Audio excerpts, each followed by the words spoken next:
Good evening, ladies and gentlemen. My name is Maury Margol. I'm the president and co-founder of the Wireless Technology Forum. I want to welcome you. This is a great turnout for a rainy night in Georgia. I want to introduce our guest speakers tonight, as well as our panelists.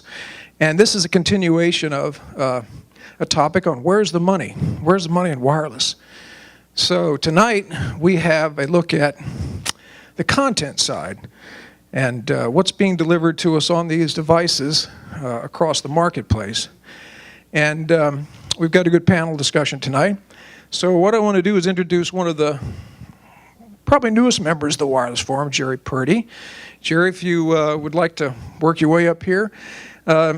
Jerry comes to us, actually does some of his work with Frost & Sullivan, and some of his work churning the entire mobile market these days.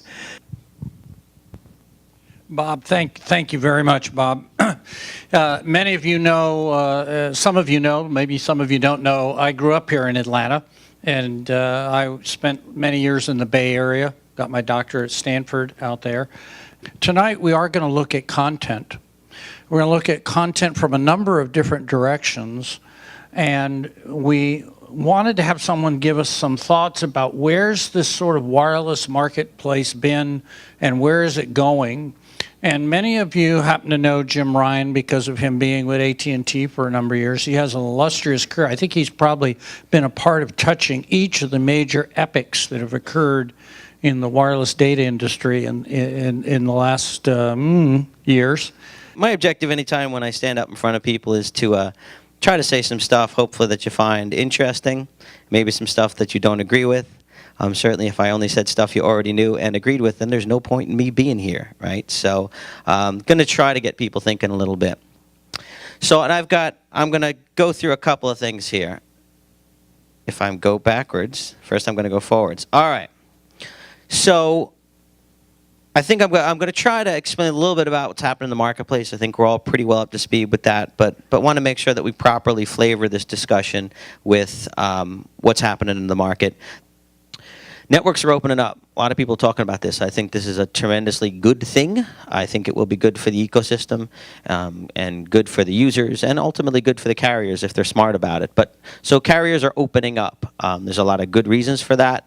If you look at technology improvements, if you look at user demand, if you look at content and services that are beyond what carriers would traditionally be able to sell and position, this is all a good thing. What this means, though, is it's an interesting challenge. It used to be that if you want to succeed in wireless data, you spend your days, and actually this used to be the singular building, so you'd spend your days in this building and probably have a lot of lunches right here. Last name's Hunt, and I'm with JumpTap. I am a sales director, interface with the carriers around the United States. JumpTap, just briefly, is a search and advertising solution with various carrier partners around U.S. and Canada as well as Europe. Second of all, we're also a substantial player within the ad space, being a ad network provider for over 100 major publishers. Overall, we generate about 5 billion plus monthly impressions that we're able to serve up to, of which 1 billion of that is premium. And that gives you a decent overview around that. We've been around for 4 years and just completed our Series D round of funding last year. Thank you. That's very good. Ed, would you tell us about what you're doing and how it relates to content? Ed Pimentel, founder of G-Pro.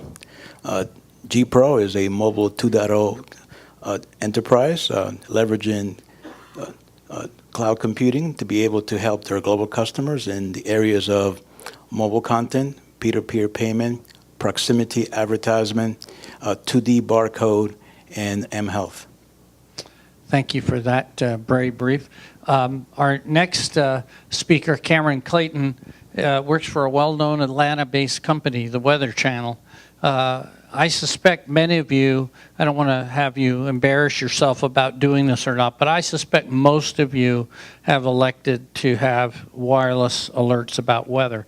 I mean, my goodness, every time my phone goes off like it did yesterday, That was very good timing. But the Weather Channel is part of many of our lives, I think, just because of the interest that we have in living in weather. And mobile is playing a big role at the Weather Channel. So tell us a little bit about that, Cameron.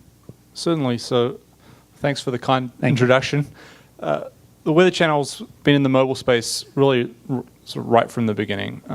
1999, we launched our first mobile website, and now 25% of all mobile web unique users come to the Weather Channel's mobile web property every month.